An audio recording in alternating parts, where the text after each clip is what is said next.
Hey everyone, it's great to have you along for this episode of the Inside Myanmar podcast. Let me take a moment to give you some background on our show. Historically, the origins of the meditation and mindfulness movement that have swept the world can be traced to 19th and 20th century Burma, now officially known as Myanmar. And still today, in the 21st century, the Buddha's teachings of liberation animate a contemporary generation of Dhamma seekers in this small Southeast Asian country. In this podcast series, we engage in in-depth discussions with a wide range of practitioners, foreigners and local Burmese, lifelong monastics and lay practitioners, including authors, scholars, meditators, teachers, pilgrims, and more, to highlight the depth and diversity of Buddhist practice in the Golden Land and explore how the Dhamma is being put into practice by those seriously on the path. That is our mission, and we hope that the show that follows gives you a fuller taste of our aim. Let's get into that now.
Sebastien was first.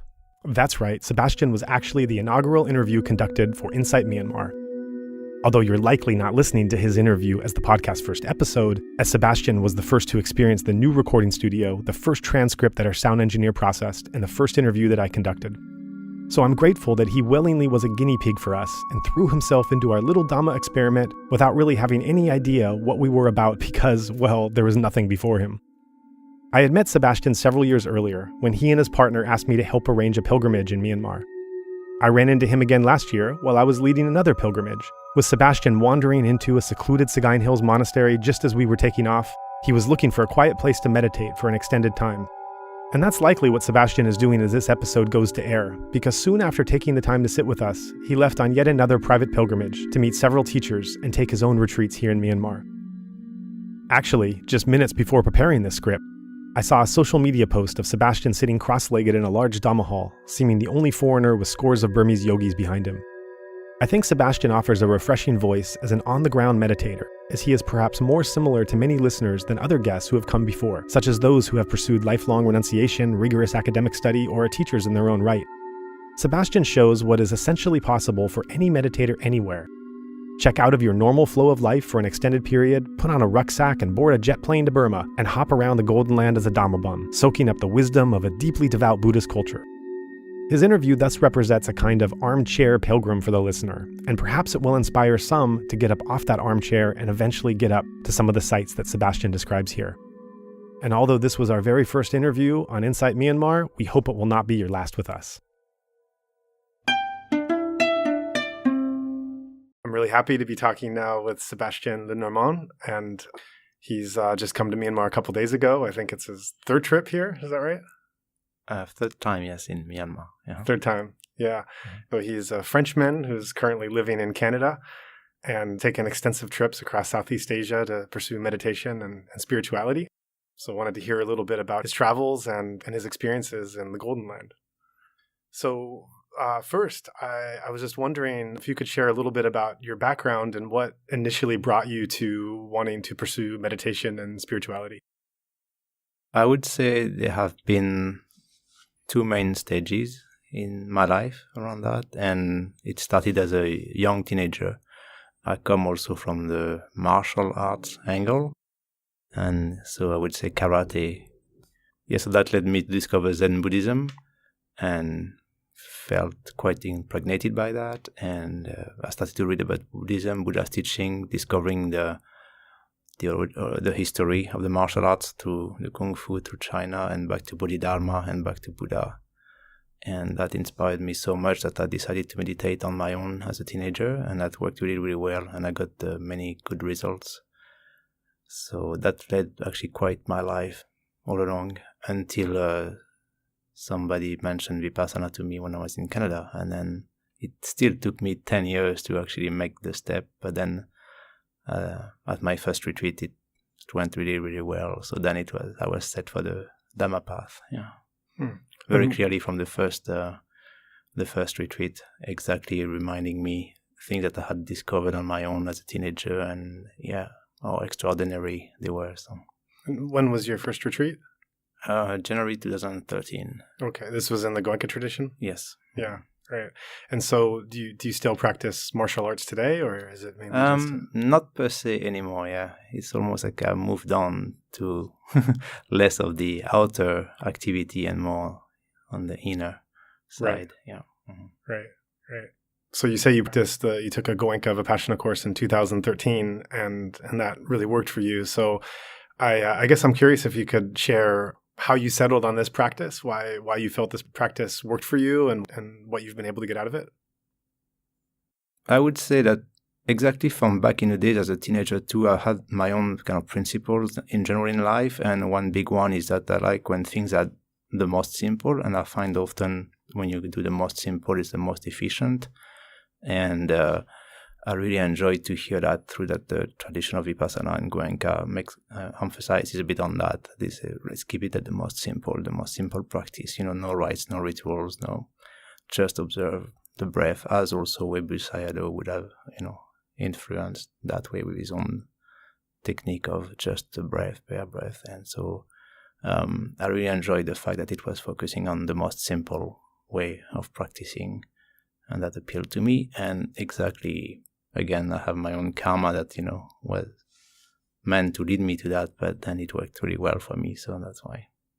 Right. And so you've also chosen to prioritize spiritual practice and also the travel that you undertake to support that practice. And so I'm also curious how it's quite a big commitment to take frequent travels to be able to go to rural and distant locations to pursue spirituality. And how are you able to set up your life and structure your lay life so that you're able to support yourself and also support these travels?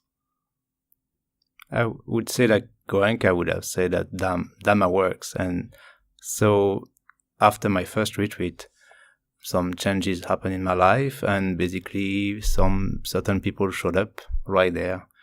And as I felt very committed at once to the path, then, Dhamma life puts some people on your path, and then you attract certain kind of people who feel that you are really committed, and then they would really want to help you.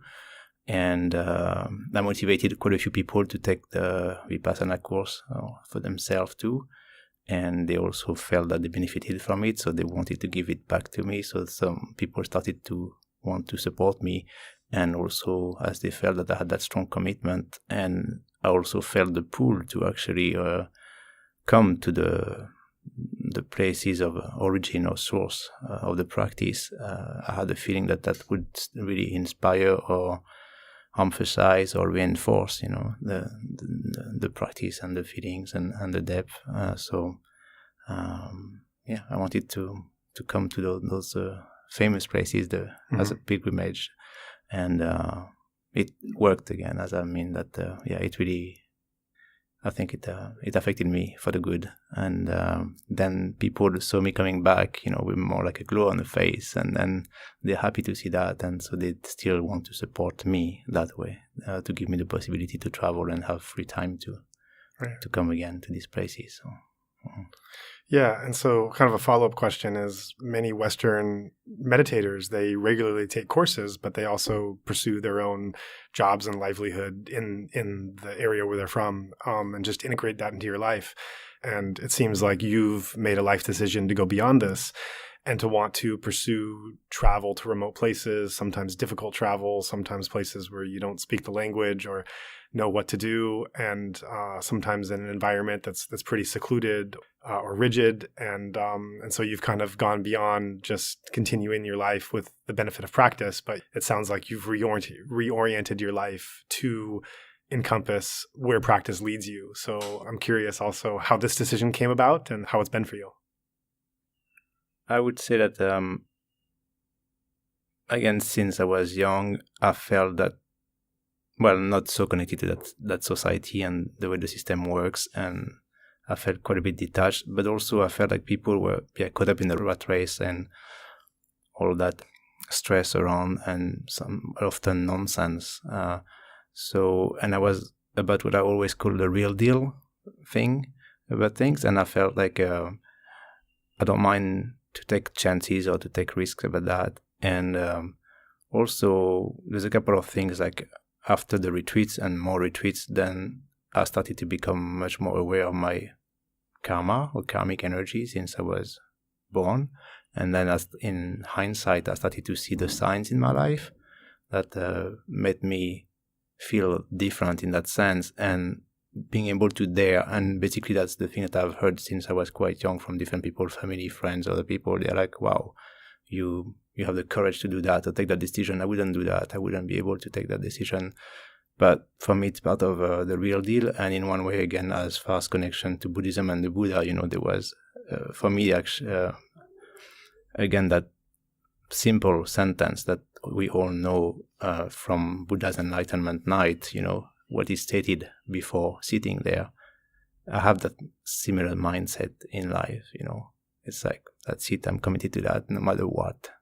For people whatever who's going to happen, that's what I'm going to do. Right. And so it takes that kind of very focused and strong mindset to say, this is what I'm going to do, this is what it's going to be no matter what happens. And for people who might not know that statement you're referring to, can you paraphrase it for us? How did it go again? Well, he was on the path to discover the real ultimate truth, and he felt that he was missing just a couple of things, and he said, okay, tonight I'm going to sit in and meditate until I discover that ultimate truth, no matter what happens, no matter my body might break into pieces, my bones might shatter, which again is, could be a paraphrasing statement of, I may as well die right there, right now. There's something bigger than I must discover. And it's kind of that readiness, that mindset that helps actually to get you beyond the usual ways of living. And I have had that since I was a teenager, the same way. Actually, again, there were many situations where I was like, not afraid to die. It doesn't matter. This is what I'm going to do. And that mindset brings you a lot back. And that's where you discover Dhamma, how Dhamma works in that sense, when you have that readiness of the mind. And but that's what makes you so often more unusual, because, many people are not ready to commit to that extent to some goals or some decisions. So, yeah. Mm-hmm. Yeah, that's wonderful. Let's we'll come back to that in a moment, but to go to kind of some of your travels. So I'm curious, when you first came to Asia, where you went and what the reasons for the travel was? So first it was the Pariyati pilgrimage in northern India. And Pariyati, for those who might not know, is an organization that disseminates the words of the Buddha and closely connected to the Goenka organization. So you joined a Pariyati pilgrimage in India. Mm-hmm. Yeah. So it's mostly northern India and then the south part of Nepal, where the Buddha was born in Lumbini, Kapilavastu. So that was your first encounter with Asia, and how did that go? We can say it was interesting.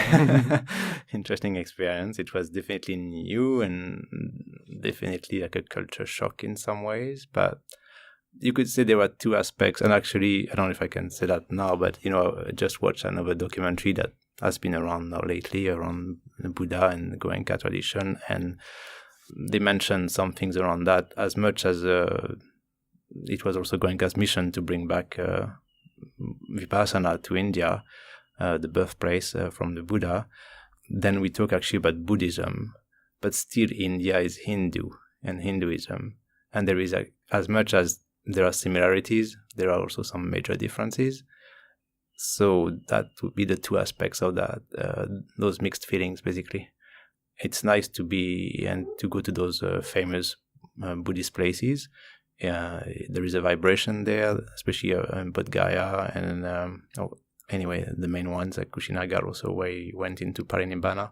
But at the same time, this is all blended in India and Hindu culture. So you deal with a lot of noise, a lot of people around you, after you, and referring to the documentary that I meant earlier is like they mean that Hinduism has its belief to include the Buddha as one reincarnation of their god, but then at the same time they discarded really Buddhism for so many centuries, right? For a reason. So you bring back Buddhism to its birthplace, but at the same time you're in a country that doesn't care so much about Buddhism, and you feel that really well also. So it was a bit of a mixed feeling in that sense. So, and maybe as a warning for some people, just like the guy did at the time. So you come from that place after often having done those retreats in those nice, comfortable setting, and it's quiet, and you feel committed to become a pilgrim to those famous Buddhist places. Oh, I'm going to be there and meditate with the vibration of the road. And then suddenly you come to a place where there's a lot of activities and a lot of noise, and people are trying to sell you things all around and stuff. So be prepared that it won't be just like a beautiful, quiet spot to meditate on those famous sites. Yeah. So if India was your first touch with coming to Asia, then soon after that you came to Myanmar for the first time. And what was your initial feeling and experience of being in Myanmar? There was a sense of coming home, exactly for that difference of feeling, oh, this is what a true general Buddhist culture is about.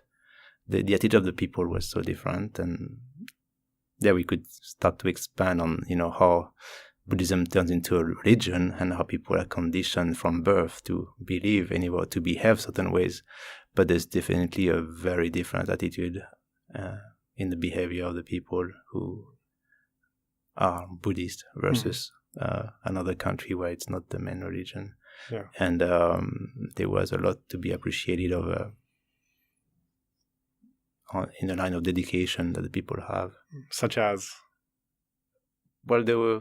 I don't know how to explain. The way you see them, I mean, it's conditioning from childhood, right? But still, the way they all will provide for the monks, for example. Almorans are so popular, and they will bow so easily, and they will kneel, and, they will respect so much. Again, as a difference to India. Yeah. You don't see that in India. People will just so easily be so in reverence to some other beings in that sense, or to bow so easily and to just be so humble. Yeah, that's the word also, which is a word that I like to use a lot in the practice itself, which can be another topic, but so how did that affect you? Being in the surrendering part when you practice Buddhism, which has to do with humility. And it's nice to see many people that can be very easily humble, also coming from the West, where humility doesn't exist that much. You referenced the impact of seeing the humility and the reverence towards monks that Burmese people showed to monastics, and that had an effect on you. And I guess I'm curious what effect it had on you. So what was the outer action that was taking place that you were witnessing, but internally, why was that significant? What was your reaction and effect of witnessing and experiencing this happening? I think it's because it was relating to the way I always saw it and considered what the Buddha's teaching and Buddhist value were about. Since I was a young teenager, again at the time, I had already that training, I had that mind discipline, and humility was a word that I was using a lot as a teenager that I felt was lacking a lot around. And so suddenly being in a culture where, and I had almost a feeling beforehand that even though I hadn't been to Asia, that I would say, I think, Asian people are easier to have less ego, to be less ego-based in their behavior in many situations. So I was somewhat looking forward to that. And then when I came, it happened in that sense, in many situations, and I really appreciated that at once, like what I related to as from my own practice from back in the days, and what I kind of would have expected or demanded from some other people, that they would be more humble, more respectful, to listen to certain people who are the proper teachers and stuff. So that I could witness there, and then that's exactly what I related to. So I really appreciate it to be inside a culture and an environment where people know how to just respect and listen and be humble, because that's what I always felt was a big element in a practice that also helps a lot. Right. That kind of leads to the next question, which you kind of touched upon, but there might be more to it. How have your perspectives on Buddhism in general and your own meditation practice been affected or influenced by the time you spent in Myanmar, the 3 trips cumulatively? It has influenced very positively. It has strengthened the commitment. It has given me a bit of extra depth in some areas.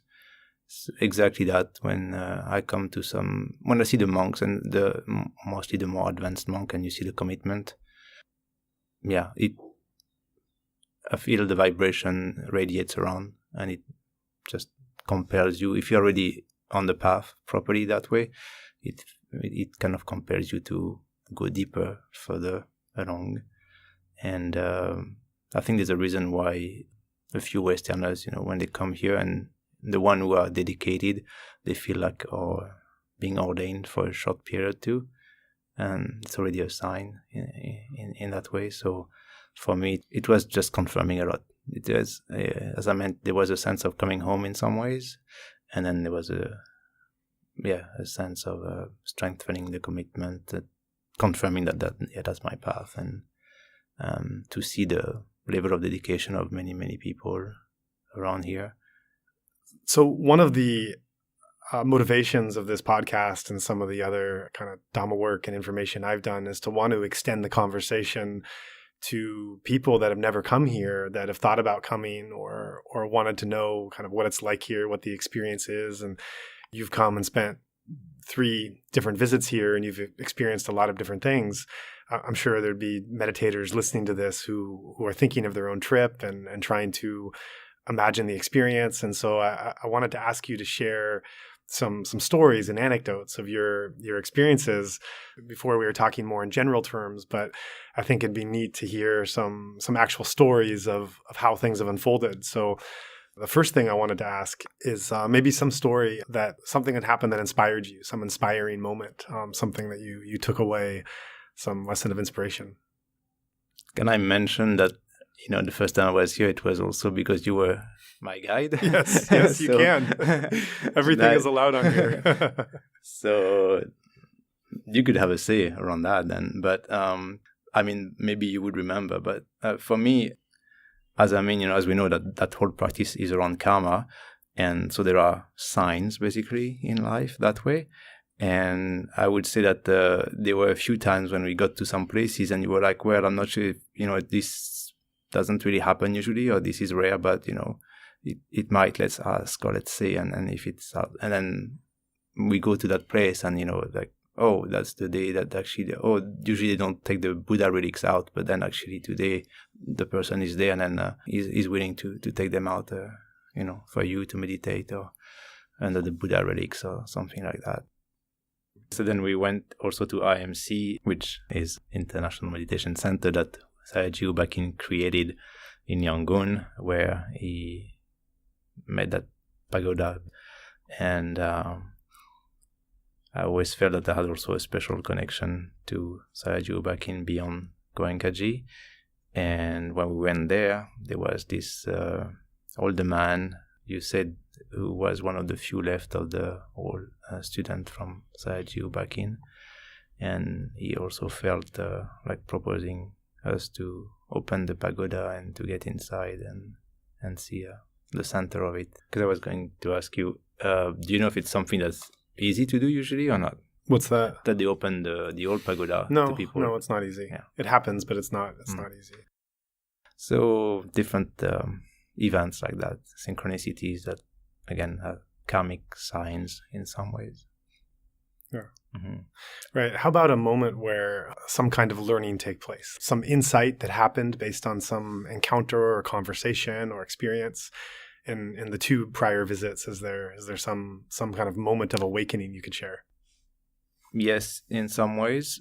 One of them being what we just talked about for the IMC, but exactly because of where I was at already on the path with that awareness from my own past karma, they were actually somewhat things that I secretly expected. And I was like, if this happens, that would be a really good sign and confirmation.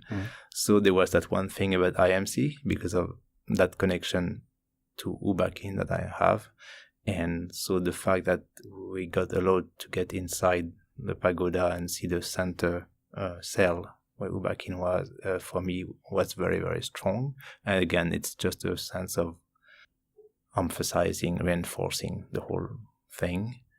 Another thing exactly in the same line, because it has to do with Sayagyi Ubakin, was that back then, the first time I saw a picture of Webu Sayadaw, I felt also a very strong connection to Webu. And I always thought that I wished I could go to Jinbin and to his monastery, both in Xiaosei, where in a cave that he meditated, and then at his kuti in his monastery. And that's the thing that we didn't do in the first time, which kind of was a bit disappointed, but that we couldn't just do it, because I felt a strong pull to go to Jinbin and to be able to meditate basically, ideally, in Webu Sayadaw's kuti. And last winter that I went there, that was a very, very strong one too. That again reinforced the same way as kind of expected. But for me, it was a very strong experience. That Webu, I looked really high up towards Webu, and exactly again because he's the one who was famous for having the most simple practice as possible, yet being an arahant. So yeah. So those 2 in the lineage, going to IMC, being able to go inside the pagoda where Ubakin was, and then to meditate in Webu Sayadaw's kuti, they really settled things pretty strong and deep foundations. Great, great. Yeah. How about some kind of anecdote or story that something unexpected happened, something kind of funny, something confusing, out of the ordinary? That's where I have to take a step. I'm Sure. really bad at those things. Yeah. that when I'm put on the spot with Sure. anecdote, please. I'm like, Yeah. I cannot come up with anecdote.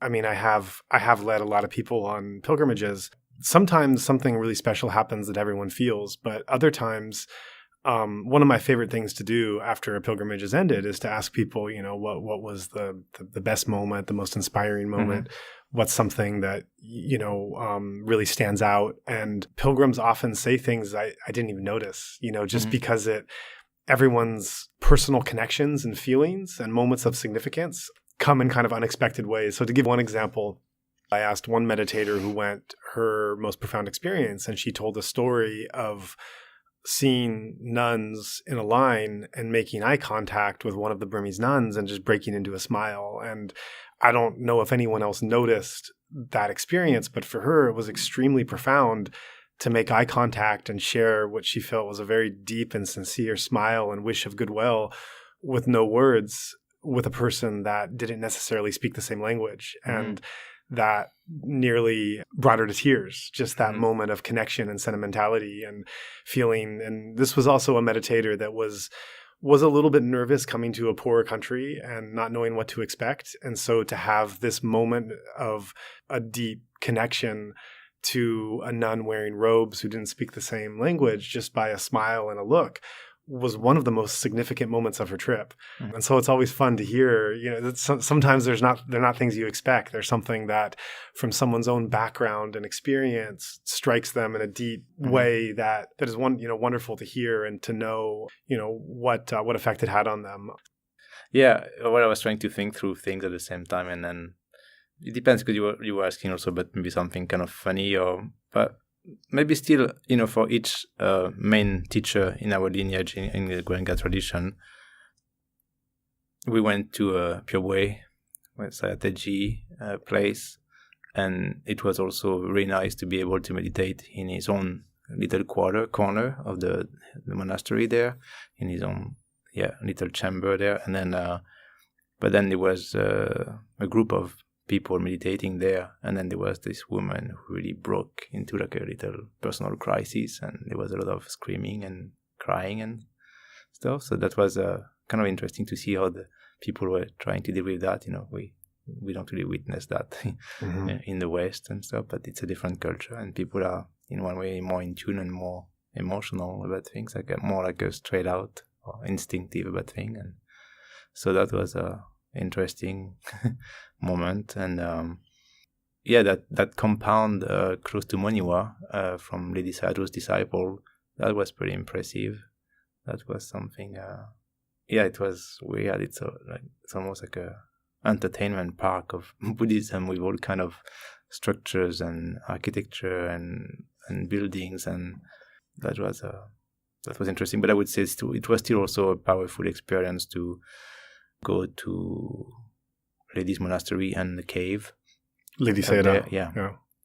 Up that mountain with that view, and pretty inspiring too.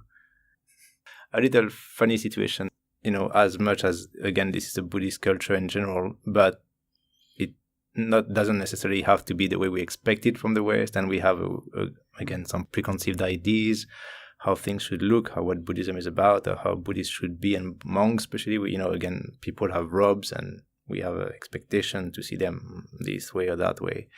And then we went to that place where there was not exactly a cave, it was almost like a little gorge cave on the mountain, and there was this monk there missing a lot of teeth, and they have the betel nut, and he was smoking. That was an interesting, little insight into, okay, there are different aspects to the Buddhist culture, and how Buddhism can look like in a supposedly a real Buddhist culture.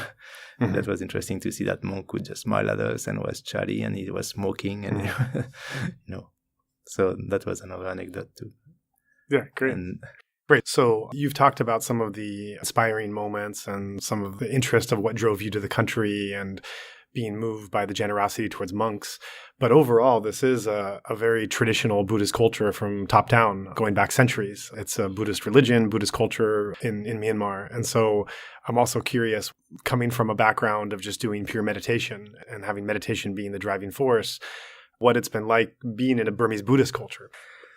So you've talked about coming from a background of meditation and the interest in coming to Myanmar based on the meditation practice and some of the inspiration of being in Myanmar in terms of the reverence and the humility towards monks. But it's also a Buddhist culture and a Buddhist religion here. So I'm curious about what it's been like being in a country that doesn't just have these kind of small moments of inspiration and learning, but kind of the wider, bigger Buddhist culture, how that's influenced you. And so I would say, just like in general in life, our existence is about duality. So there's always the pros and the cons. So it's basically if you have to make somewhat an opinion about something, not being equanimous, but say, okay, there is positive and negative. That's where also we see a way of life has become a religion. But again, it's we can also go more into details about explaining the definition of words, right, or play with words and definition, because originally of the proper definition of the word religion, which is about the unity, and that's kind of what it looks like sometimes. But at the same time, now we are talking more on a pragmatic level about organized religion aspect. And then on the other hand, that would come on the side where you can feel that, it's a bit too much. It's simple for me because in the sense that Buddhism, the path and the teachings are actually about liberation. So you work towards liberation from conditioning, while exactly when you witness organized religion, it's all about conditioning from birth, and people are conditioned. So you can see that for the young people, they only repeat what they are told, they don't know better than that. So you can see that it's organized religion. And that's something that you can have a little aversion feeling against, because you see that all those people, as much as I appreciate when it's actually from a respect point of view, it's also from a very conditioned point of view. And you can see that it's not them being free from that conditioned mind, that, they make that decision or, to behave that way, it is because they have been conditioned to behave that way. And that's where you can feel that it's a bit too much. And especially in any organized religion, but then especially when you talk about Buddhism, which is known as the path to liberation from conditioning, then to see so many people behaving in a very conditioned way, thinking and feeling that they're doing the right thing, is like a bit on antinomy, you can say. Is that right? Mm-hmm. Yeah. Right. Yeah, and there have been some great Burmese Sayadaws and teachers that have criticized aspects of Burmese Buddhist culture. Mahagandhiyon Sayadaw is one, and Oxford Sayadaw, another, who have looked at, some of the traditional and contemporary Burmese Buddhist practices, and Webu Sayadaw was another, and have kind of called out their own culture and saying, you're not really going far enough, and you're not really taking the message as deep as you can. So certainly, I think that's an authentic and genuine response. Yeah. Yeah. So finally, to close, I just wanted to talk a little bit about your own work, because you've written a book yourself and self-published, and you also speak on your own insights, and you've shared those on YouTube, and we'll give at the end, we'll give those titles so people can find it. The first question I have is, it seems like nature has played a big role in your work. You produced a book where half the book was just photographs of Canadian countryside, and so I'm just curious the role that nature has played in your practice. In some ways, the biggest role and the biggest inspiration, because that happened since childhood.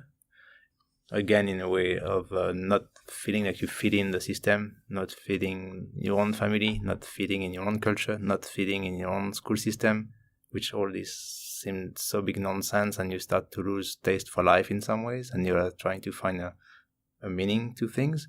Then that's part of the science, when I talk about karmic energy or karma, and then different signs in your life that you can look at in hindsight.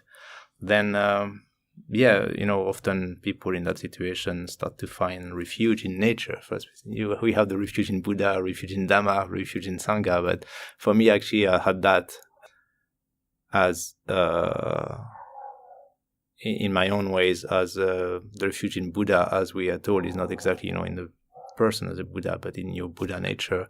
Well, when I felt like that as a kid, I felt like I feel like I'm just counting on myself. I cannot count on anybody else, cannot count on any human, because they are very, dual beings and very unreliable and very, not a lot of nonsense of the society that I don't relate to. So then I felt in nature is real, being about the real deal things. Then I feel like nature is the real deal thing. That's where you have the real ways of being. And again, in Buddhism, or at least in this tradition, we use a lot the word the law of nature. Then I felt those are the real rules that apply, that make sense, versus the laws and rules of the society that were nonsense to me.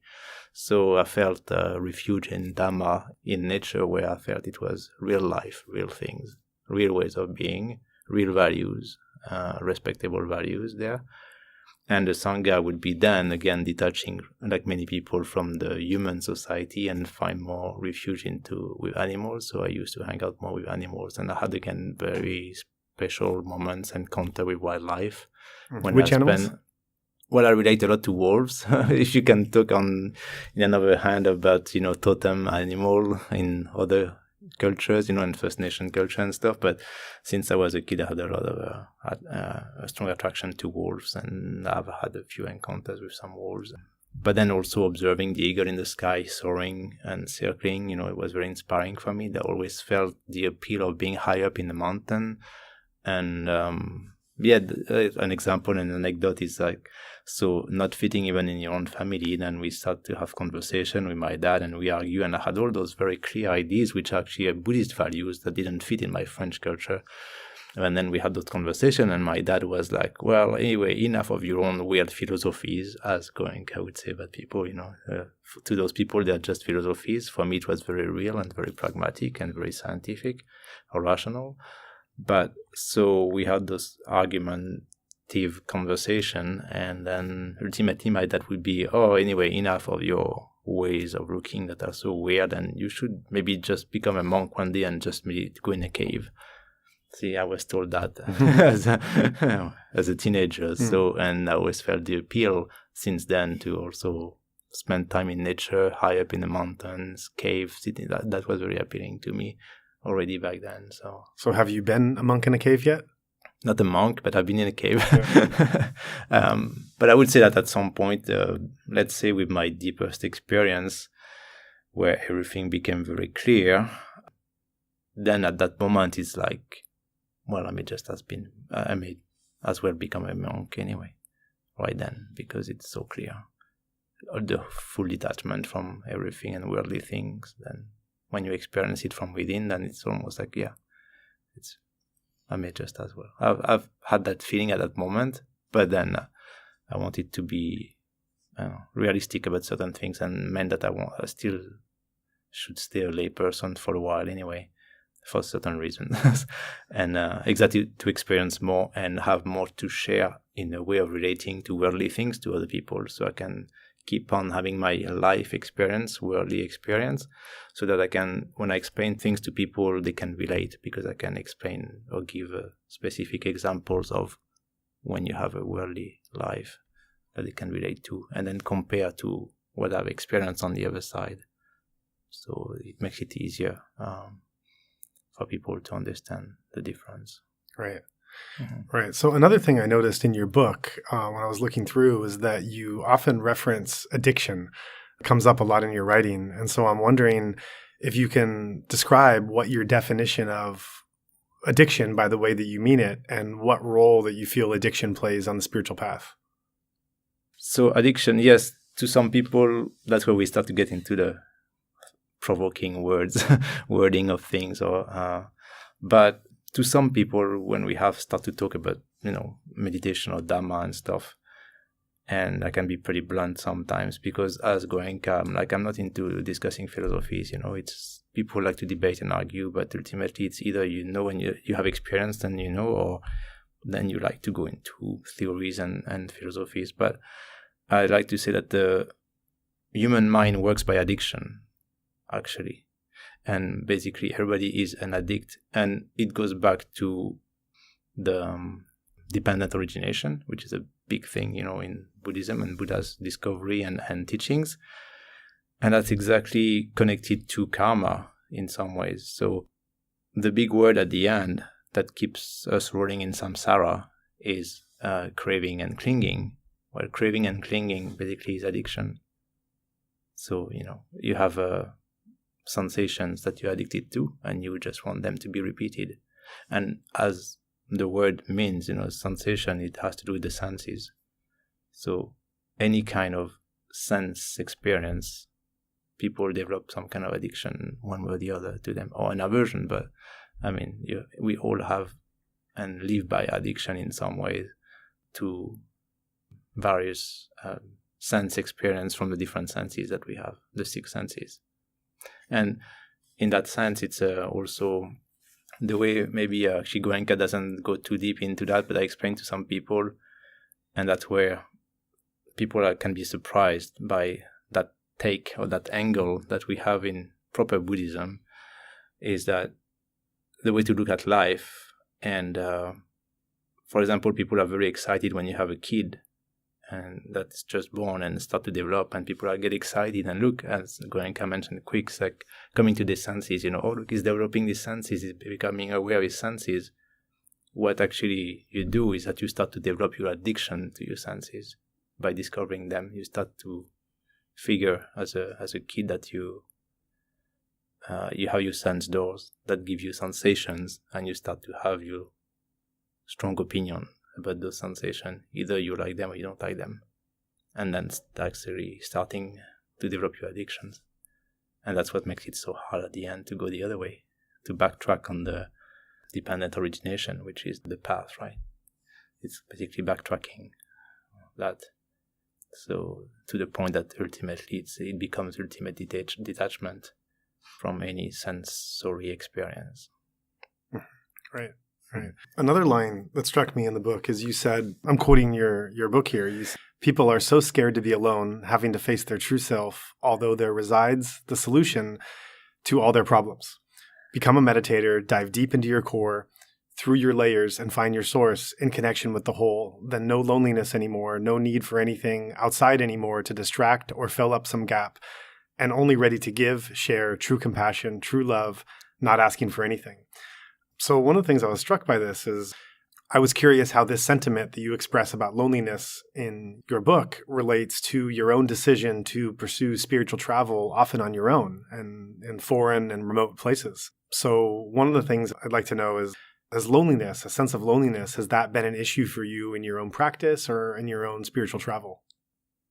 No. The short answer is no, but again, it goes back to being a kid and already having my family telling me, oh, you're not very social anyway, you don't like to hang out with us. But it goes back to not relating to this society and human society with the way they live and the values, and relating more to nature and animals. So then I was already spending time alone and enjoying that I had more meaningful connection spending time in nature or with animals than with humans. So I always had that strength supporting me behind that way, so that I always knew that I would find strong, deep, valuable connections, meaningful connection by being with nature and animals. So being alone or not didn't matter. On the other hand, and also because for a while I worked in hospitality and I was a guide, I really like to share, and I got very good feedback from clients many times when I was guiding, because they felt that I had that passion to share that type of connection to nature, to the elements, to the world, to the earth, and to animals. And so many people appreciated that, and they could sense that I had that deep passion, because for me that was the real thing again, that connection. But then, yeah, it's just that basic thing, and some other famous mystics or spiritual teachers over the generations have mentioned this thing that there's that huge difference between aloneness and loneliness. And many people feel lonely, and as we know, many people feel lonely in a city, even if they have friends, versus aloneness.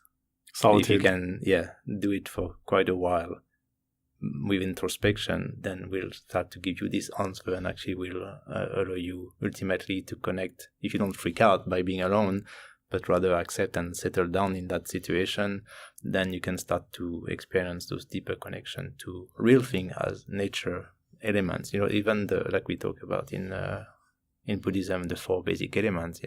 You might start. I've spent countless hours sitting on top. An anecdote is that in France, especially, I enjoyed really skiing. And always since I was a kid, and as I meant, I really enjoyed spending time high up in the mountains. I always felt the inspiration. I always like to be able to stay high up in the mountain when it gets all quiet from the society.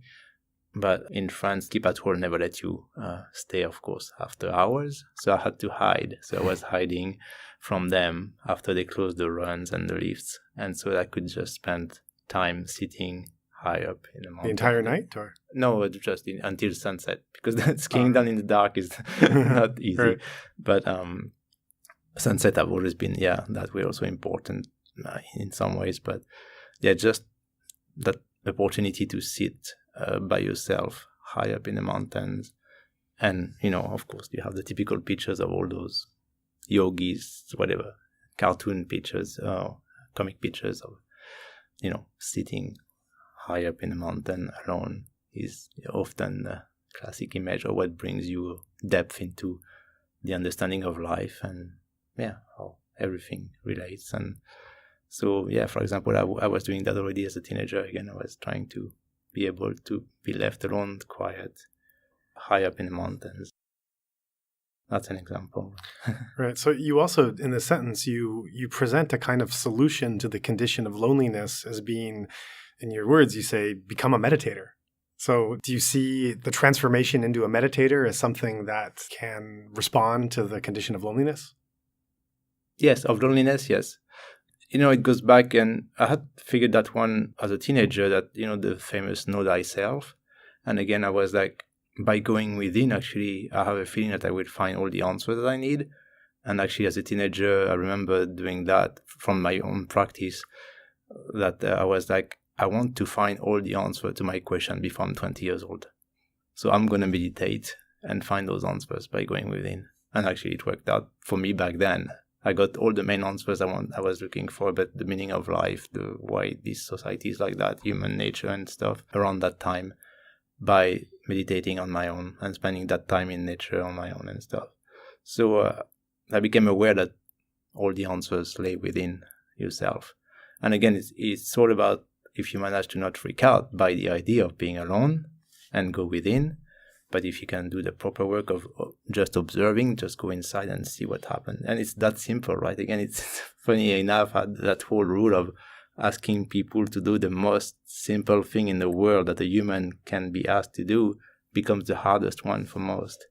It's just sit with yourself and just go within and see what happens, see what's in there, what comes up over time without freaking out, and it's okay. And then you will discover a lot of interesting things. And actually, to answer better, I guess, your question for the other part, then at some point you start to actually connect to more and more and more, and to maybe more meaningful things that you wouldn't have guessed before.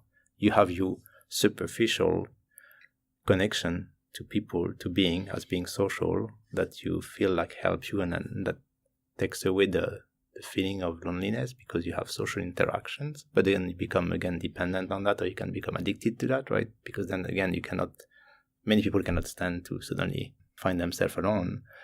But then, on the other hand, it's, as it is known, basically, if you can do the proper work that way to spend a lot of time alone and go within, then you will start to connect to many, many more exciting things and a lot of things and life, meaning and universe and energies and a lot of things. And you also in the sentence again, going back to it, you juxtapose the condition of loneliness with the development of true love and compassion. And that's curious how you bring those together. So what relation do you see true love and compassion arising out of a situation of loneliness that's being observed? Yeah, I don't know if I could mention, because I've been a fan for a long time from another very famous mystic who actually at the time was a bit in a competition with Goenka back in the days in India. And he's very good at explaining that. Who's that? Osho. Osho. Yeah. Mm-hmm. Osho has been very, as much as he has been all controversial and everything, but he has been really good at explaining bluntly, clearly, many, many things. And I like often to refer to him as far as his take of aloneness versus loneliness. But basically, and going back to the proper Buddhism anyway, is true love can only happen when you have dropped that ego, that selfish interest, that self-centeredness. That's what we at least agree as Buddhists on, versus what many people think love is. So true love and compassion only happens after the ego is dropped, the self-interest is dropped, the selfishness, the self-interest. And aloneness, with the time spent going within, is exactly what will get you there. So that's the two part, basically. What we just talked about before, spending time alone, meditating, going within, you find your own true nature, you find connection to so much else, and the ego start to fade off. And I remember also being young, you start, again, you can only feel humble thinking about you as a tiny little person to compare to the rest of nature, to the forces of nature which rules us anyway, that we are dependent upon. And then the universe again. Nowadays, it's nice also when they have those little videos about, people who freak out about small things, and then they feel that they are so important and something, and then it's like, okay, take another perspective. You are just a tiny little human on the planet Earth, in the solar system, in the universe. So, you know what? But aloneness allows you to connect to those different scale of things and look at things in a different way. And that way, ego can only just drop over time. And once ego and that huge notion of me, self, so important is dropped, then things turn around, shift around, as it's not about me anymore, it's about the others. Then you're available for true love and compassion. Yeah. Great. So to wrap up, to bring this all together, given your belief in the power of aloneness and how the role that's played in your spiritual practice, what lies ahead for you in Myanmar in this visit? What kind of experience or place are you pursuing or hoping to find to further your spiritual practice on this, your third visit, the country you keep coming back to? Because another part, actually, maybe I didn't answer exactly one question earlier, Sure. but there was a part of it as also what is a little bit funny, and the anecdote is when you go to those famous places or pagoda with views, and then you have all those young monks who comes to you. The young monks, they are eager to practice a bit English, and ask questions to tourists, and so that's an aspect that's also interesting in there. And I feel the connection to that, and I've met some sayados and young monks. They like the foreigner part, but then when they find someone that they feel that to them that understands Dharma, is really into the Dharma and the practice, and then they can practice the English. They are very eager, to learn and to practice with you. And so I've been asked from a few places to come back and to share both, to share the Dharma and help the monks practice English. And that becomes the classic thing, for foreigners, as an idea of spending time easily in this country and in a form of exchange. So that I really enjoy. So I want to, again, go to some places that are meaningful to me and spend some time there for my own practice, connection deep down to those grounds of strong Dharma from famous teachers, and then also give that way to monasteries where I've been asked to come back, and maybe some new ones, just to satisfy to the eagerness of the young monks to practice the English and to talk about Dharma and stuff. Because since my life is really about Dharma mainly right now, so that's Yeah. So just final question that we want to ask to everyone that comes on here. This podcast is also meant for people who have never been to Myanmar, thinking about coming, maybe people who have come, but they want to learn more about it. So with each guest, we'd like to ask a recommendation. If someone was coming to Myanmar, a meditator was coming, or someone interested in meditation, maybe they haven't have much of a background, or maybe they're advanced.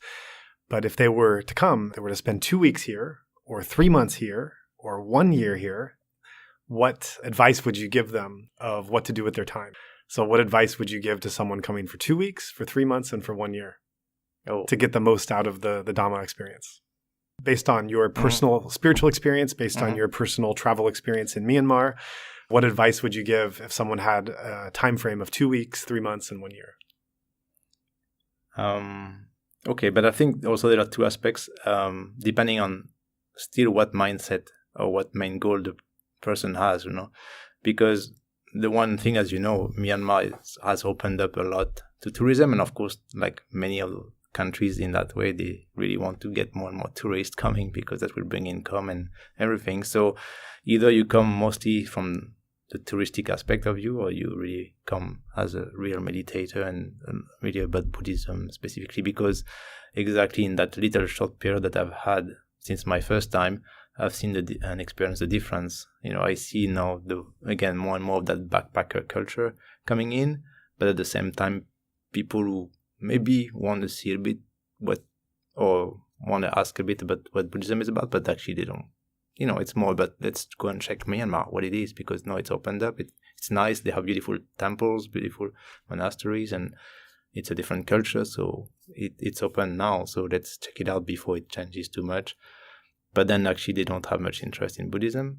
So it really depends what the main focus is. And imagining a person interested in Buddhism. So someone interested coming for the first time, they want to explore the Dhamma, one person has 2 weeks, one has 3 months, and one has 1 year. What advice would you give for them to use the most of their time to see the Dhamma and experience the Dhamma here? So if it's to experience the Dhamma, I would say, I still think it's a combination. For tourism, Myanmar has so many beautiful places to show, and architecture and temples and many different things. So if you have 2 weeks, you should combine half and half, maybe the way I did the first time. Go to the famous places around Buddhism and Dhamma, and famous monasteries, or where there were some famous sayadaw, or still some famous sayadaw, and then still see the main touristic sites, the classic 4 or 5 points, like, Yangon and Bagan and Inle and Mandalay and kind of, the main places, I guess. And then go to the main temples, the big monasteries, the famous place. 3 months, then, I don't know, then it's more like split in half, then maybe half, again, the touristy and famous places, and then a little half of self-exploration, there to go a bit off the beaten track and, let the synchronicity happen. But it depends on your level of dedication too. Maybe for 3 months, someone can still try to ordain for 1 week or 2 weeks at a place that they feel a connection. Ordain as a monk. Yeah. Or nun. Yeah. And then for a year, I don't know, I haven't done it even myself. Okay. But I would say the same at a bigger scale. Yeah, it takes some time to try to explore a lot to get a better sense of the culture in general and the pros and cons that you find personally, compared to your own liking and opinion. And then if you find a place that you have an affinity for, and especially if you come for the Dharma purpose and you're on the path, probably try to connect to a monastery and spend quite a bit of time there. So choose one monastery and teacher. And then for your own practice and maybe ordain again for a few months at least, but dedicate your time to one monastery afterwards, after you have been around, explore a bit outside the usual path. And if you get a feeling that there was this one place that felt special to me that I really like, and maybe go back basically. And that's another thing that we discover here, right? It's compared to what I said earlier, that monasteries are so open to welcome people and welcome foreigners. I mean, it's so easy that to just stay at places. That's, again, it's something really nice with this country that's still happening. I don't know if it's gonna be for a long time like that, but how monastery can still be open and welcoming to foreigners and just to stay. And I mean, if you can, of course, handle the lack of Western luxury and comfort and convenience, again, which should be part of the being on the path, is not to expect the whole comfort or luxury of nice hotels. But as far as Dhamma purpose, you may as well at some point connect to a monastery and spend an extensive time there. I think it would be a good experience. And helping the monks and helping them on alms rounds and the whole experience, but around one specific place that you felt a connection to, after having explored for yourself first and get a better sense of the different aspects. Mm-hmm. Okay, and we also wanted to make sure to mention where people can find more about your writings and the talks that you've given. So the book that you self-published is called Awareness, Nature-Inspired Quotes on Existence. It's available as ebook and physical book on Amazon. And you also have a YouTube channel where you've given some talks that can be freely accessed. And you can search his shortened name, Seb, L-N. So that's first word S-E-B and then L-N to access more of your writings and your talks. And hopefully there will be more coming soon. Thank you very much. Thank you. And best wishes on your upcoming spiritual journey in Myanmar. And if you pass through here on your way out, then we can check in again about what those experiences were like. Sure. That would be nice. Thank you so much.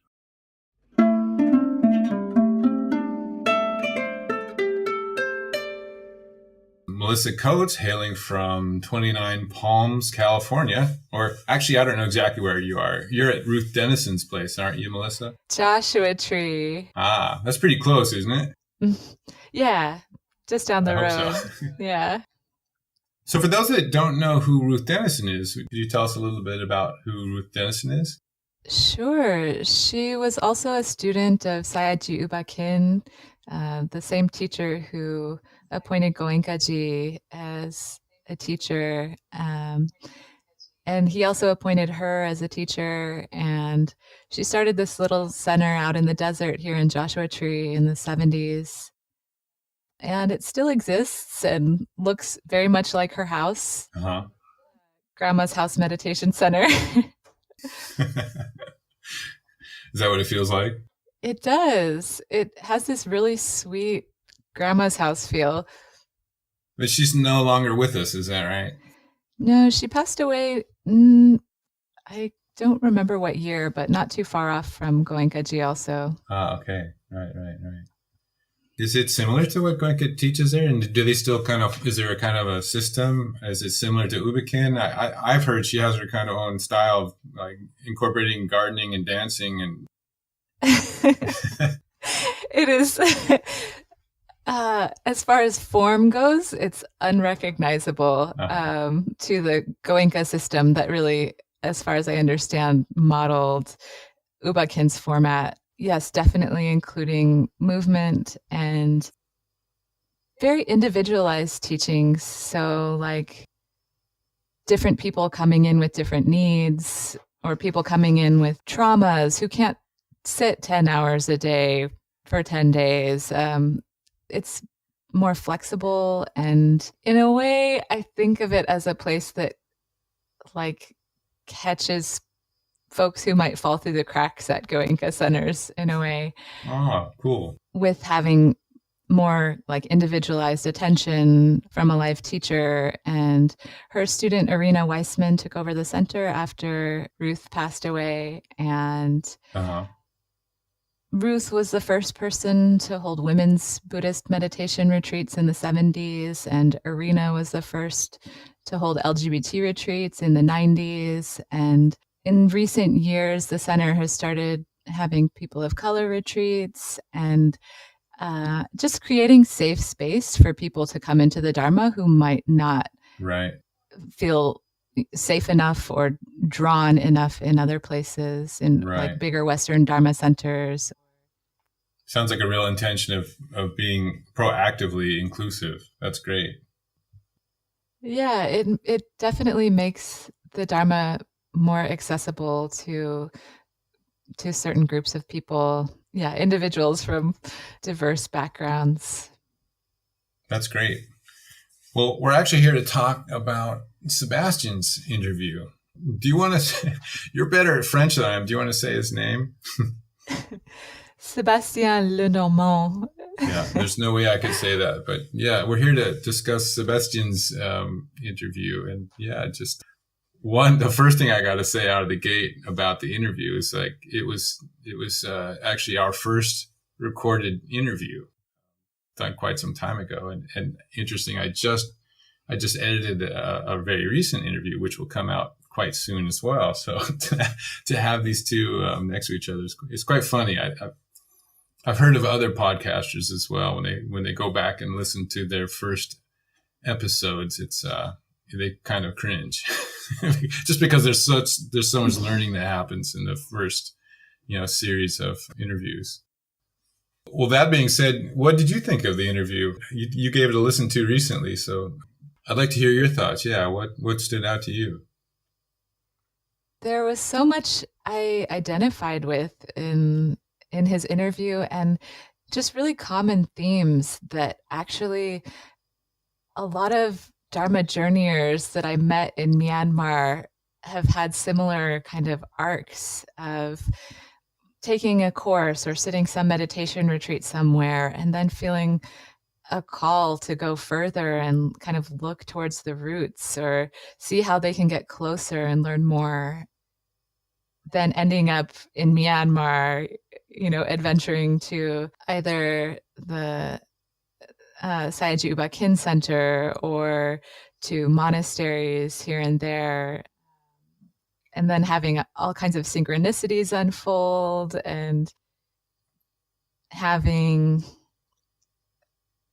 a real deepening in so many unexpected ways of our practice. This is just like common threads that I've seen in so many people's experience, my own included, of being so inspired by the culture and the dedication of the monastics and the energy or vibration of the monastics, and it strengthening our practice all around, our the depth and understanding. And yeah, it almost sounds like a classic story. Right. I had that same kind of connection as well, similar kind of story arc. I mean, I had a lot of parallels actually with with Sebastian's story. Going right back to the very beginning of the journey is really this kind of not really fitting in totally with mainstream society. Mm-hmm. Not necessarily being opposed to it either on my end, but, and I wasn't quite as deep into other things as he was even as a teenager. That was quite impressive. But I was already starting to bend out and move away. I went down a slightly different path first involving like psychedelics and the Grateful Dead. But my next step was nature, as well. So I was very much called to nature. I lived in the Colorado mountains after college for several years. And then that was kind of the bridge between going into the inner nature of things. It's like a psychology degree in university and a religious studies degree. And then being just my mind was leaning that way. And then, there's that feeling that I'm just not going to probably be a 9-to-5er with 2.5 kids and living in the suburbs like my parents were, but nothing wrong with that, but I just wasn't quite like that, so there's that, whatever you want to call it, like, for lack of a better term, setting off on some kind of hero's journey, like so many of us have done. I like that he was referring to it as the real deal, like the real deal that he was finding in nature, and then like finding kind of like the real deal in the like uncontrived, or I don't what's the word, like in the way like monastics are in the world. It's like a very natural way of being that isn't subscribing to the societal stories of what we're supposed to value and how we're supposed to behave, even though there are very strict set like guidelines for behaviors for monastics. But it's really outside of and separate from standard conventional culture and cultural values. Right. What's interesting, as you say that, there's still that line that Buddha draws, though, that doesn't want that life to be totally separate. He didn't allow monastics, for example, to grow their own food and to be self-sustainable. So separate and engaged in something different, and yet not separated, like still there was some connection, so that there was always this bridge for anyone to be able to move from one to the other and back, so. Right. And as I was listening to Sebastian's interview, I was thinking like, oh, I'm just waiting for Sebastian to become a monk. And then Joe asked something about that. And, it sounds like Sebastian's dad also is saying like, oh, why don't you just go become a monk in a cave if you just like being on the mountain by yourself? Right. But he says that, his practice has given him more to share with others, and actually makes he can help share the teachings in a relatable way to the world, in a way people can understand. And there's a way that our practice, even though we go for whatever periods of time into this intentional solitude, into this aloneness, and sit and go within, it actually, at least in my experience and the experience of a lot of meditators that I know, it actually makes us more available or more intimate when we do come back in our relationships, in how we connect with other people, rather than making us more alienated, more lonely. There's that opening to a deeper intimacy in our own experience through our practice, being more at home in our bodies, more present with what's happening moment to moment. And that translates into this presence that we can offer others. That's interesting, yes, because there is certainly that benefit. Those of us that, it may sound to us as we listen, and perhaps to a lot of our listeners too, that this is a very familiar story arc. At the same time, if we step back and look at what we might call normal society or normal people, which I don't consider myself to be, we're quite different, it's not so many people. Of course, within our own crowd, so to speak, it's quite normal. But a lot of us, like you're saying, still have these connections to to others outside of that crowd. And I think that's what you're speaking towards. Mm-hmm. I did find that sometimes that could go a bit too far, though. So it was always really good to have like spiritual friends, because if I found myself surrounded by what we might call the normal people, for lack of a better term, there was a bit of loneliness. On the one hand, a lot of them would be drawn to such conversations and such contemplations, and perhaps even like want to go engage in their own hero's journey, which might include like some like quite deep spiritual pursuit.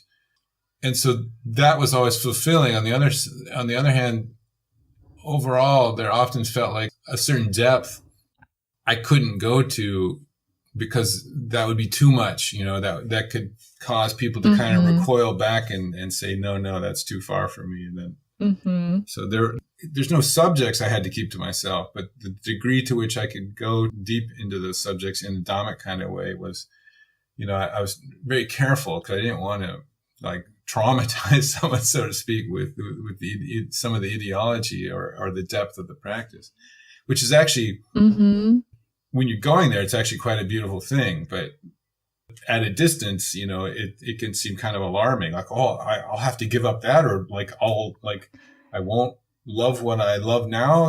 Like that can seem kind of put offish or even threatening. Right. And so there was always this kind of right. I kind of had to learn that the hard way, because I think I was very unskillful for quite a long time with trying to just share everything I knew. Me too. And then you can do that with people that have had that depth, But, so having a balance of both sides was important to me. Right. So that's something, it is possible that our practice, I did see it with other people actually, can create a greater sense of alienation and create greater separation and more relational pain and things like that. And I think initially after I started sitting Goenka retreats and I was trying to get my family to come and trying to get people to come and being like, why doesn't anybody want to do this? Why don't they understand that this is valuable? Or why, like I had this great experience. How come no one's listening? And creating the frustration and, more like a deeper sense of like loneliness or isolation because nobody was coming to do this with me. Right. And eventually, I learned the hard way that that's not the way. I've heard other people phrase it as be a Buddha, not a Buddhist. And I'm like, yeah, just show up with love and kindness and care and deep loving presence, and people respond and become curious about what you're doing anyway. Right. And when I was at the Pa'ak Monastery, I had disrobed, and it was like the day I was going to leave to go back to California, and another nun, she saw me and she was like, what are you doing? Like, why would you disrobe? And, I said, my parents, they this would be really hard for them. They wouldn't understand. And she said, oh, my parents didn't, so I just cut them off. And I thinking of that as an option for myself, I'm like, oh, that would cause so much distress and pain and everything in myself, in my whole family. Like, that's not a route that I could go.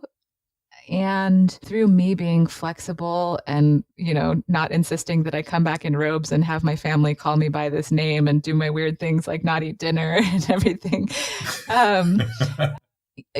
people in my family have started meditating and have joined me. And if I was really hard-lined and came off as basically a religious fanatic to them, it would have turned them off to meditation completely.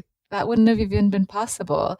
And now my dad loves metta practice and he meditates on his own, and other extended family relatives have started meditating. And for me, that was the more appropriate route to go. Right. I mean, it's different for different people. I actually did go back to my family in the U.S. in robes with all my funny, it's not funny to me, but it's funny, if you step back and look at it from a bigger picture, like a guy wearing funny clothes and shaved head walking around Walmart with his mom, but my family knows, I could kind of do almost anything as long as it wasn't harmful, and they wouldn't be surprised. Mm-hmm. So internally within the family, that was all good, for the most part with most people. But yeah, it's different for different people. And there is there's no pat formula for what you should and shouldn't do. You kind of have to feel into it. And there's this hero's journey comes with a whole skill set that has to be learned, how to be in the world, like how to nurture yourself and get the support. So, so there's that balance that, because a lot of the practice can feel quite good and quite wholesome and and if you're trying to share that with people that are interested in it, that's painful. But there are people that are interested in it. You just kind of have to learn to discern. That rhymes. It's funny. Learn to discern. Really, I was not skillful in this, and in that lack of skillfulness, I was harming myself actually. So, and then often I would project it on, they just don't get it, you know, and that's just an expression of my own pain. That, it was very personal. That was like ego, essentially. The I wants other eyes to join, and that's just that was the wrong message to the wrong people, and there's nothing wrong with them, they're just living their lives, and they get what they get. They've got their own conditions. And that was an interesting point Sebastien brought up, that understanding, taking this more into the Burmese context of Burmese locals and the way Burmese practice in Buddhism. That was something he had talked about, like just understanding the Burmese through a set of, everyone's basically a collection of conditions. And so, that was one of the themes too, that this comes up in a lot of our interviews with people, that the ones that travel to Myanmar and have this perhaps expectation of this is another learning curve that the one we were talking about before is really kind of within our own communities, perhaps, and how we relate or disengage or feel disoriented or whatever that might be, and working through that. Another one is visiting Myanmar, because, as a Western Dhamma practitioner, the orientation is very different than growing up Buddhist in a Buddhist country, and so there's a lot. So I come over here kind of self-righteous with all these expectations of who and how they ought to be. And I won't say I've shaken all that, but that's a whole nother learning curve of learning what the reality is without being judgmental, There's that whole disappointment. I don't know if you went through this. I was a bit disappointed at first, and I was not disappointed, but kind of judgmental that they should be doing it like this. And then there's really that kind of insight that Sebastien had of, and Sebastien, if I'm not pronouncing your name correctly, I apologize. His insight was conditions, which is applying the Dhamma itself and that understanding of wisdom to these events that we can experience in our lives. And I think that's a great learning curve as well. Yeah, coming from the West, let's see, I think I came in with a bit of a different mind frame than actually a lot of Westerners to some degree. So I'm half Korean, and I moved to Korea when I was 25. I was born and raised in California, very California.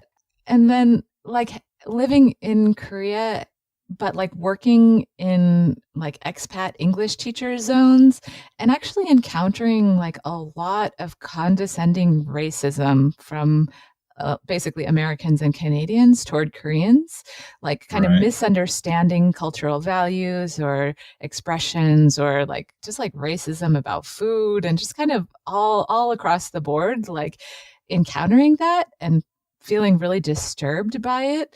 I kind of when I'm traveling in Asia, or when I went to Myanmar, I get kind of weary of expat communities sometimes, and I have an expectation in some way that I'm going to be encountering people saying racist things or stereotyping and misunderstanding, making lots of judgments and criticisms that aren't seeing a bigger picture or aren't understanding a cultural context. And like I encountered so much condescension basically from Westerners towards Asian cultures. Also, I lived in China for a little bit, same thing.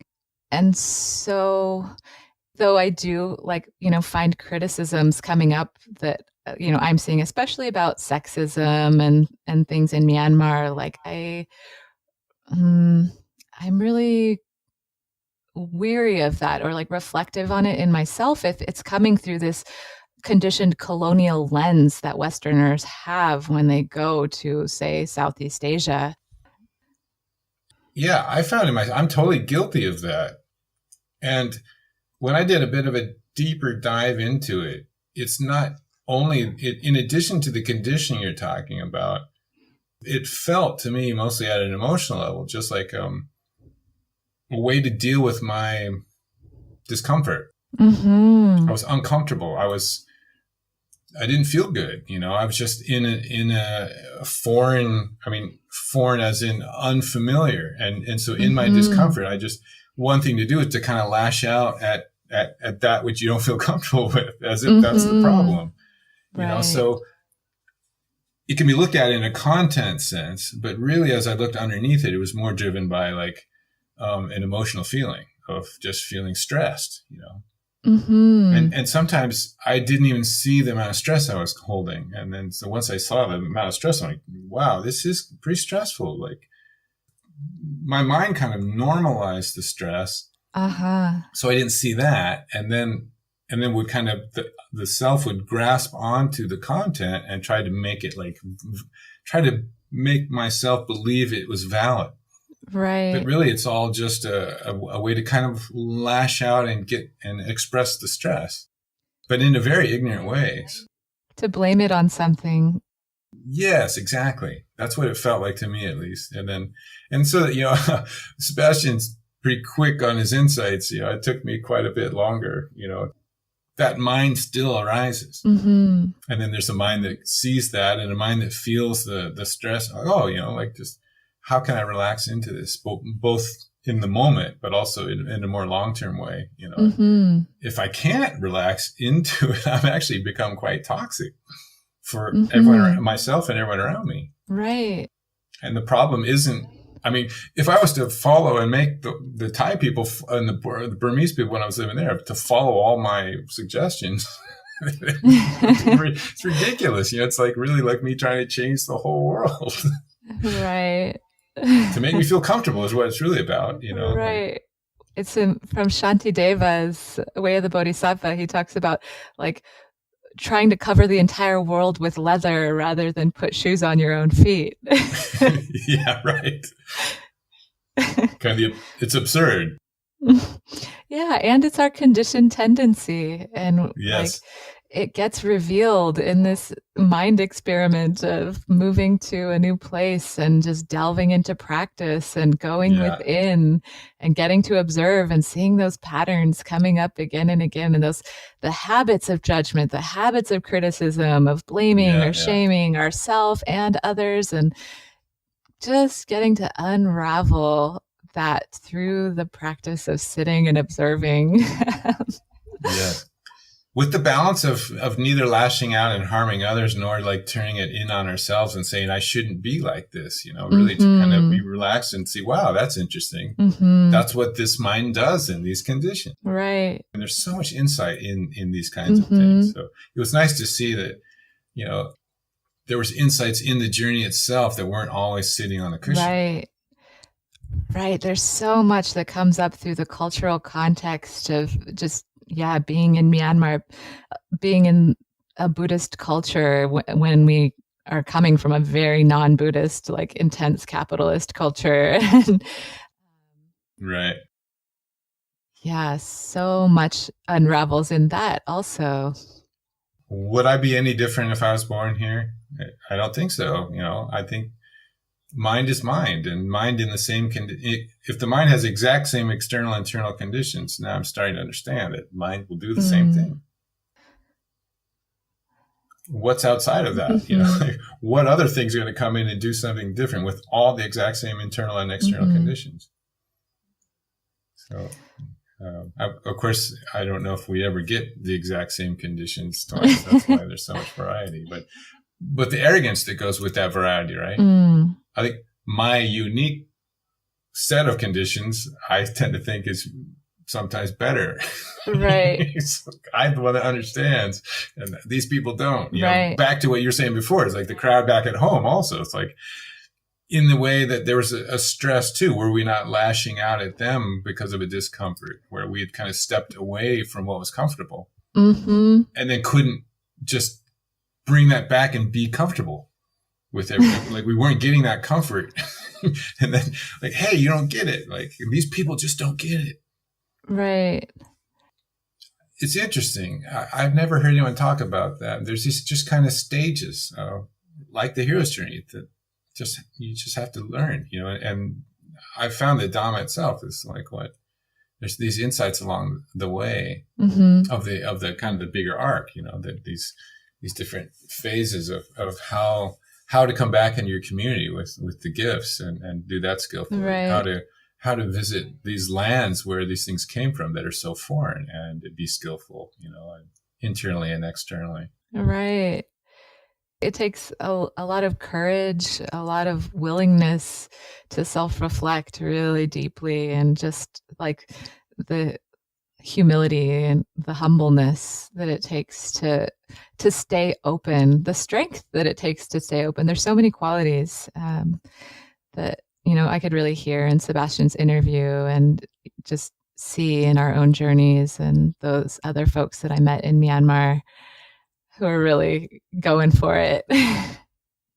Right. And there's that appreciation, right? Sebastian really,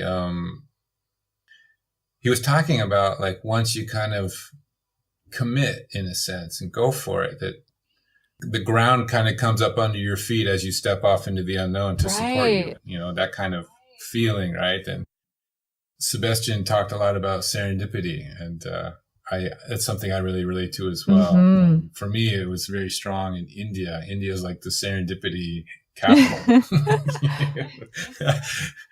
the center of the universe, you know, serendipity center. Actually, one of Sri Lanka's ancient names was Serendip, and that's apparently where the name comes from. Wow. Yeah, for me, though, it was a huge part of my path, especially during the Goenka years. You know, this is a slightly different, it's quite a bit different tradition than what I practice now. But Mm-hmm.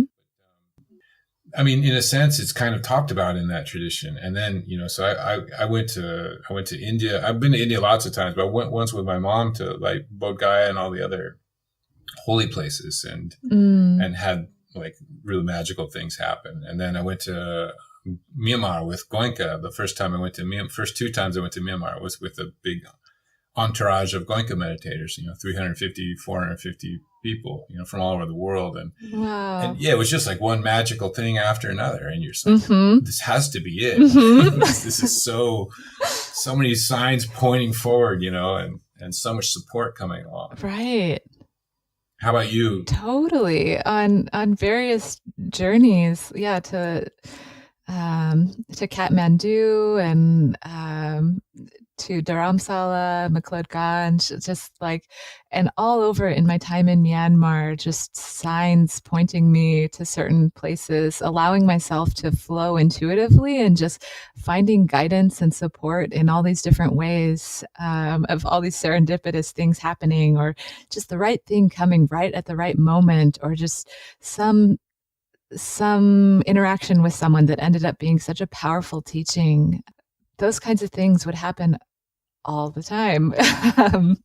One thing I've noticed since then, though, I mean, there was a time when I really thought that was it, you know, and then I sort of got carried away with all that, in the sense that, you know, if it's working like that, it's working. And if it's not working like that, then there's something wrong. Mm. And that's not necessarily the case. So that was a phase for me too, where I had developed a type of faith at that time, Mm-hmm.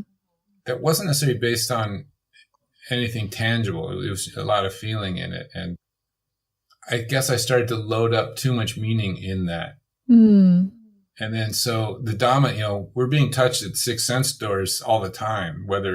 If we're aware of that, it doesn't mean the magic's always going to be there. So I had to learn about life in between those gaps too, that's just as much Dhamma as that magic, so. It's like some of the Christians would call those like the miracles of the path, that are actually quite common. They're not miraculous at all. After a while, they're just part of the spiritual journey. But there are those, it's not a whole life of constant miracles from moment to moment. So, if the mind had become kind of attached to those events, we suffer. Dukkha, dukkha, dukkha. Right. And so I think I'm at a place now, those things do happen occasionally still, but perhaps not as intense and as often as they were at that time. It was just like a stream of constant. Mm-hmm. But I still feel just as engaged. It's almost like it was a power boost that maybe I needed at a certain stage. And now I'm at this place where, it doesn't matter whether that happens or not. And it still does sometimes, but it's some sort of quieter and can be more mundane, or actually can be more suffering at times, internally or externally. And I still feel deeply engaged in the Dhamma. Well, it's interesting that almost like, it's like those things are the things that perhaps are arising to be present, that help out. Maybe that's the miracle. That's the magic. Helping us learn. It just feels, maybe I just gotten used to it. It just feels a bit more mundane now, which is I'm totally comfortable with. Yeah, and just helping us like learn not to crave for like special states or special things to happen or something to happen that makes us feel special. Right. Yeah, or magical or whatever. Right. Even though those things are quite nice, they're still happening to me a lot at Dhammadina here. Like a little finch landed on my head the other day, or recently while I was meditating, and a bunny touched my toe while I was meditating. just the creatures gathering around as I meditate. Yeah, right. Yeah, there's this spiritual posters of people meditating with this, beams of beautiful light around them, and all the animals of the forest are there, like peacefully together. Yeah, even when those magical cosmic signs aren't being sent our way, like we have trust in the path from our experience, from this internal bearing, like from what has shifted in our lives from our practice. And, that phrase he mentioned, that Dhamma works, like just letting the path unfold naturally and not coming in with expectations of how we're supposed to be or what our experiences are supposed to be, and just being willing to observe, and seeing the craving and intensity of that addictive mind that's constantly seeking for this or that diminish over time. That's the power of the practice and the path and the teachings. And there's so much support. And going to a place like Myanmar, like it just opens up whole dimensions of understanding that, and of understanding how much Sangha exists in the world and what's available to us. And so, yeah, I feel so lucky. Sebastien is so lucky, like all of us, to have encountered these teachings in this life. And may we all make the most of it. This really special opportunity to practice and go deep and awaken. Sadhu, sadhu, sadhu. Sadhu, sadhu, sadhu, friend. I'd like to take a moment to describe what our aim was in creating this podcast series. Our motivation is reflected by the in-depth discussions we have with a wide range of guests in 3 categories of related information. First, we hope to educate and motivate listeners in their own practice through the inspiring individual lives of meditators sharing their experiences and perspectives within the Burma Dhamma. Second, we want to help meditators in gaining a deeper understanding of the history of Myanmar, such as its context, culture, and religion, so that they can better appreciate how and where their own practice fits into the Golden Land's rich Dhamma history. We do this through interviews around scholarly works related to Buddhist Burma, And finally, we hope we can help listeners gain a deeper appreciation of the richness of current Burmese Buddhist issues and how Buddha Dhamma has manifested in the Golden Land, which we get through a catch-all category, a potpourri of developments that can help shine a light on modern Myanmar, particularly its Buddhist context. Well, those are our goals, and we hope you found value in this particular show. If so, I want to bring up a gentle reminder that there is a minimum cost associated with every episode, and we are 100% listener supported. If you would like to hear more content like the show you just heard now, please take a moment to consider giving a donation to keep our engine running. If you would like to join in our mission to share the Dhamma from the Golden Land more widely, we welcome your contribution in any form, currency, or transfer method. Every cent goes immediately and directly to sustaining the programming. You can give right on our website via credit card by going to insightmyanmar.org/donation or through PayPal by going to paypal.me/insightmyanmar. We also take donation through Patreon, Venmo, GoFundMe, and Cash App.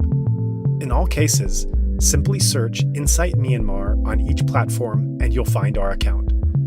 Alternatively, you can also visit our website for specific links to any of these respective accounts, or feel free to email us at info@insightmyanmar.org. In all cases, that's Insight Myanmar, one word, spelled INSIGHTMYANMAR. If you would like to give in another way, please contact us. Thank you for your kind consideration.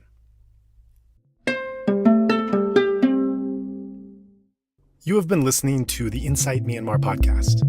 We would appreciate it very much if you would be willing to rate, review, and/or share this podcast. Every little bit of feedback helps. If you are interested, you can subscribe to the Insight Myanmar podcast on Apple Podcasts, Spotify, Stitcher, or wherever else you get your podcasts. Also, please check out our website for a list of our complete episodes, including additional text, videos, and other information at www.insightmyanmar.org. That's Insight Myanmar, one word, INSIGHTMYANMAR. If you cannot find our feed on your podcast player, please let us know and we will ensure that it can be offered there. There was certainly a lot to talk about in this episode, and we'd like to encourage listeners to keep the discussion going. Make a post, request specific questions, and join in our discussions on the Insight Myanmar podcast Facebook group. You are also most welcome to follow our Facebook and Instagram accounts by the same name of Insight Myanmar. And if you're not on Facebook, you can also message us directly at burmadhamma@gmail.com. That's BURMADHAMMA@gmail.com, and we're also active on Dhamma Wheel. If you'd like to start up a discussion group on another platform, let us know and we can share that forum here.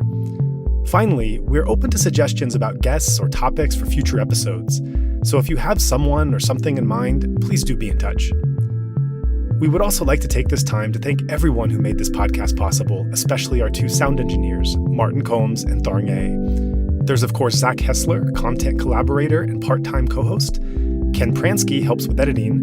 Dragos Bandita and Andre Francois produce original artwork, and a special Mongolian volunteer who is asked to remain anonymous does our social media templates. We'd also like to thank everyone who assisted us in arranging for the guests we have interviewed so far. And of course, we send a big thank you to the guests themselves for agreeing to come and share such powerful personal stories. Finally, we are immensely grateful for the donors who made this entire thing possible. We also remind our listeners that the opinions expressed by our guests are their own and not necessarily reflective of the host or other podcast contributors. Please also note, as we are mainly a volunteer team, we do not have the capacity to fact-check our guest interviews. By virtue of being invited on our show, there is a trust that they will be truthful and not misrepresent themselves or others. If you have any concerns about the statements made on this or other shows, please contact us. This recording is the exclusive right of Insight Myanmar podcast and may not be used without the expressed written permission of the podcast owner, which includes video, audio, written transcripts, and excerpts of any episodes. It is also not meant to be used for commercial purposes. On the other hand, we are very open to collaboration, so if you have a particular idea in mind for sharing any of our podcasts or podcast-related information, please feel free to contact us with your proposal. As you know, our podcasts are 100% listener supported. We welcome your contribution in any amount, denomination, and transfer method. You may give via Patreon at patreon.com/InsightMyanmar, via PayPal at paypal.me/InsightMyanmar, or by credit card by going to insightmyanmar.org/donation. In all cases, that's Insight Myanmar, one word, INSIGHTMYANMAR. If you'd like to give especially to support our new run of coronavirus episodes, please go on the GoFundMe site and search Insight Myanmar to find our campaign. If you are in Myanmar and would like to give a cash donation, please feel free to get in touch with us. Thanks, and see you next show.